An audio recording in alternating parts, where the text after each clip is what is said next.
North American accounts of the giant skeletons that were found in the Ohio and Pennsylvania Valley. I'm talking everything from 10 to 12 foot tall guys found in copper armor. And the more I investigated, I found out it was a worldwide situation where we're talking some really big skeletons, all the way up to 36 feet tall. If we only had basketball then, huh? Well, I can tell you this, when some of these guys, some of the British giants, for instance, one guy specifically, listen to this, a guy by the name of William Joyce in the late 1800s, he could lift a ton dead weight, in other words, 2,000 pounds. And you're only talking about a guy that was 8 feet tall. So I think the situation that most people find in history is there are too many question marks. And when you're looking at the temples of the world, and you're looking at all of the, what would you say, the answers that are out there, but seemingly are, swept under the rug, I think it becomes apparent that for some reason, someone doesn't want the issue of giants brought up. How tall do you think the little guy is in the middle on your cover of your book, Genesis 6? According to they claim he's right at 6 feet. When I got that from a group of people in London that have the only photos of these guys around. Also in the book, I have a picture of a 12'2" Irish mummy. And it's fascinating because, later in the show we can get into the mummy issue, but the point that's fascinating is if you take guys that are all the way up to 36 feet tall, 20 feet tall, the Emperor of China had two 15-foot guards. Charlemagne himself was surrounded by rather large individuals. We have a Roman emperor named Maximinius who was a giant himself. His wife's bracelet, George, would fit around his thumb. We're talking about people that are, we're talking about people with big egos, big appetites, and incredible strength. We're not talking about the medical situation that you see sometimes on the History Channel where they show giants as being these guys that don't live very long, obviously like Andre the Giant, who was a wrestler. Right. We're talking about guys with unbelievable strength, unbelievable knowledge, and unbelievable wisdom. On the website, I even show some of the Incan kings, I-N-C-A-N, Inca, from the Inca Empire, basically in the museums of Peru, that have 4 to 5 times the cranial mass of a standard human skull. So we're not only talking about big guys, we're talking about people with incredible intelligence, and we're talking about an answer that obviously classical anthropology and archaeology, these guys don't want to deal with this. I think it was David Hatcher Childress that coined the word Smithsonian gate.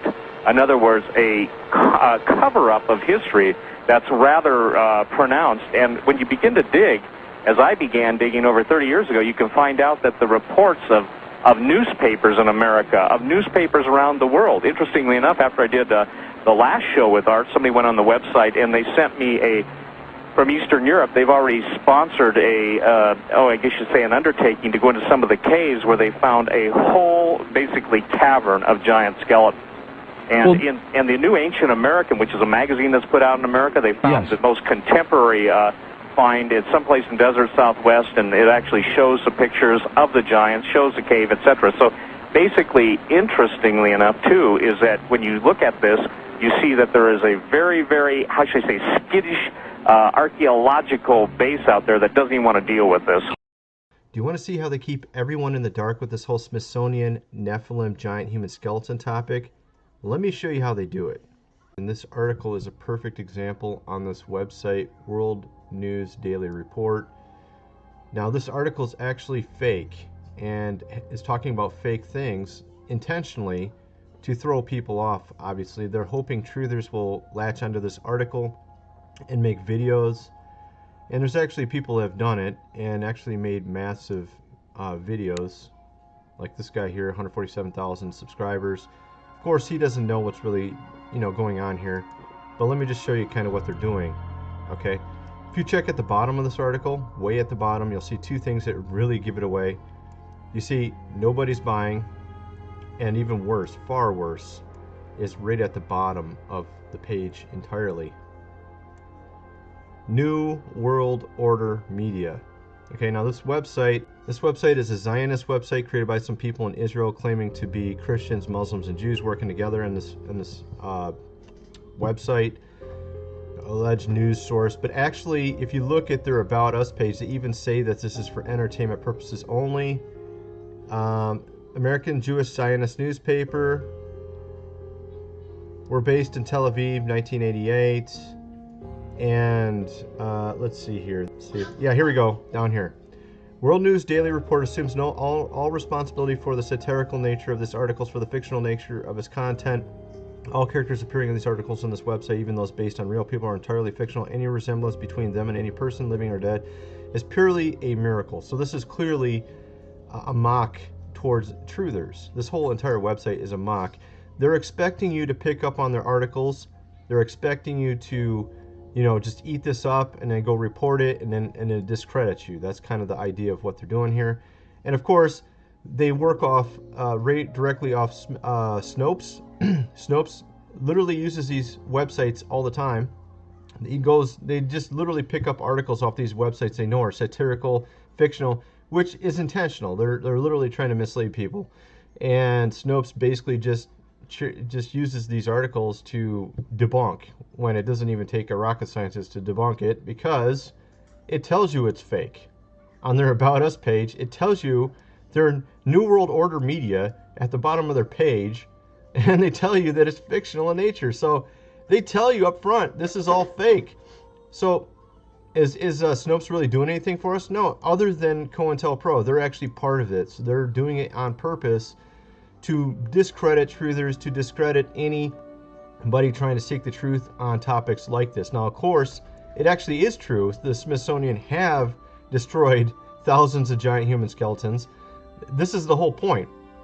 They take something that's actual truth, they have someone falsely report it, making up fictional information, then these guys debunk it, all to basically throw everybody off and say, oh, it's just a bunch of bull crap. In reality, they never did this. That's the entire point of this whole thing. So this is very interesting. I wanted to point this out to you guys so you could see kind of how they work. It's really kind of retarded, but everybody falls for this stuff. Obviously, those who follow secular archaeology think, oh, look, see, this proves it. This debunks it, that it's all bullcrap. See, look, Snopes already debunked it. So that's the whole point of why they do this. I went through this video, and some of the things that were very interesting were when he was reading historical accounts from various people in the 1600s. They went to Peru, when they conquered the Incas. Okay, when the conquistadors went in and conquered the Incas, the Inca, dynasty, whatever you want to call it. They went in, obviously they conquered them with the sword and also with disease, because they brought diseases that killed them off. But what's interesting is if you look into their writings from various, Jesuit, Dominican clerics and Jesuit monks and just Augustinian monks, and they were not just monks. Some of these people were also just scientists that were, commissioned by the church as well, and historians that were commissioned by the church. And there's several writings they cite in this movie, where it clearly indicates that there were giants. And here's the interesting part. Here is the interesting part about all this.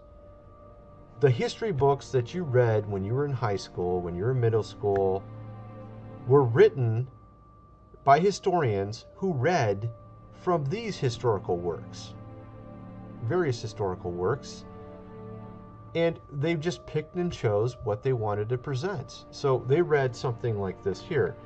Reginaldo, I don't know how to pronounce this, Dominican cleric and chronicler, a brief description of the land of Peru, 1595. Here we go. There were once giants here, and natives say they don't know from hence they came. Their houses were 3 leagues below the anchorage, made of 2 gables with very large beams. Now, actually what they're showing in the scene here was quoted, I think, a little bit later on, but what they were is actually 30-foot tall giants that were basically rotting, that they found in around the 1600s when they conquered the Incas.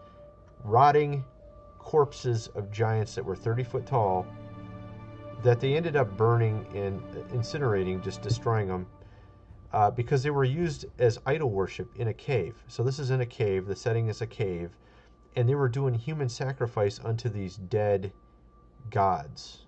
Obviously not gods, but they considered them gods. 30-foot tall giants, hundreds of human bodies sacrificed to them. Okay, this is what they encountered in a certain village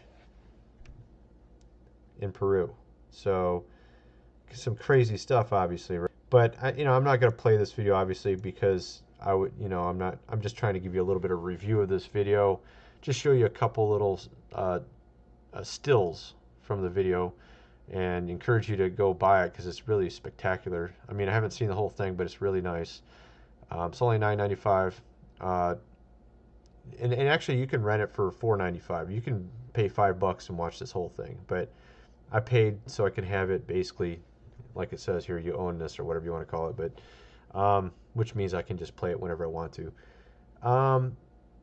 Added to this are known traditions that all these giants, whose bones are still seen until this day in this beautiful place, died in the flames because of young, handsome men. These Indians did not know how to... Oh yeah, I wanted to tell you about the scene. I'm not going to tell you everything, obviously. I'm just going to tell you a few things from this video. This is really spectacular. This is just so spectacular. Okay, this is from an Augustinian monk, anthropologist. He wrote it in the Moral Chronicle of the Order of St. Augustine of Peru, 1663. Okay, so what this guy is doing is he's retelling what these, do they call them Peruvians? These people who lived in Peru, I guess they were part of the Incas or whatever, however you want to call them, Incas, Peruvians, I don't know what you call it, Indians. Okay, we'll just call them Indians here. These Indians from that region have a story that was passed down to them about giants. Some of the antediluvian giants, from what I understand, that came to the land and basically took over. They're about 15 foot tall. They took over and they were killing off some of the people and basically controlling the land. They had basically control of the land, sort of like overlords, I guess you would say. And what they would do is these giants that came, some of them were naked, some of them weren't. Okay, they came in these reed-formed ships. They somehow made ships out of reed. And when they came over, they had no women. It was just all male Nephilim giant offspring.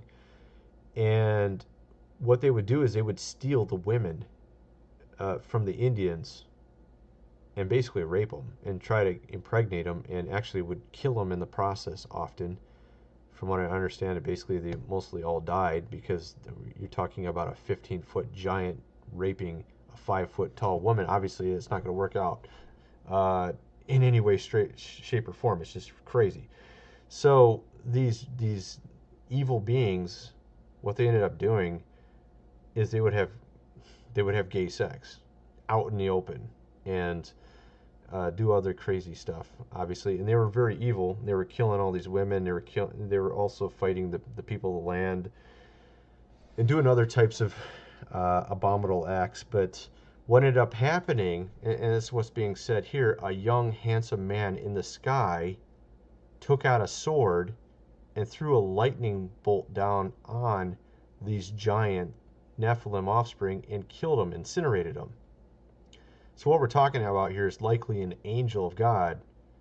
You know, usually angels of God are considered to be very handsome looking men, you know, with a sword, basically threw a lightning bolt at them and destroyed them all. And this is the story. And this is not from the Bible. This isn't from the Book of Enoch or Book of Jubilees. This is a story from Indians in Peru.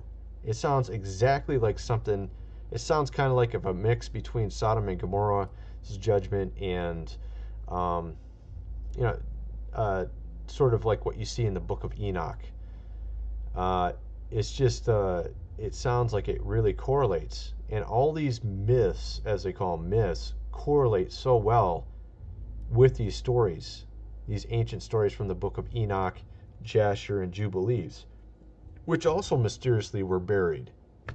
So we have the Catholic Church, Rome, the Vatican, burying the Book of Enoch, which was rediscovered in Africa in, I think, 1780s or so. We have the Book of Jasher and Jubilees, which also was, essentially kicked out as being pseudepigraphical, or basically erroneous, falsely ascribed texts. You know, these books are critical to understanding Genesis 6, right? But the church got rid of these books.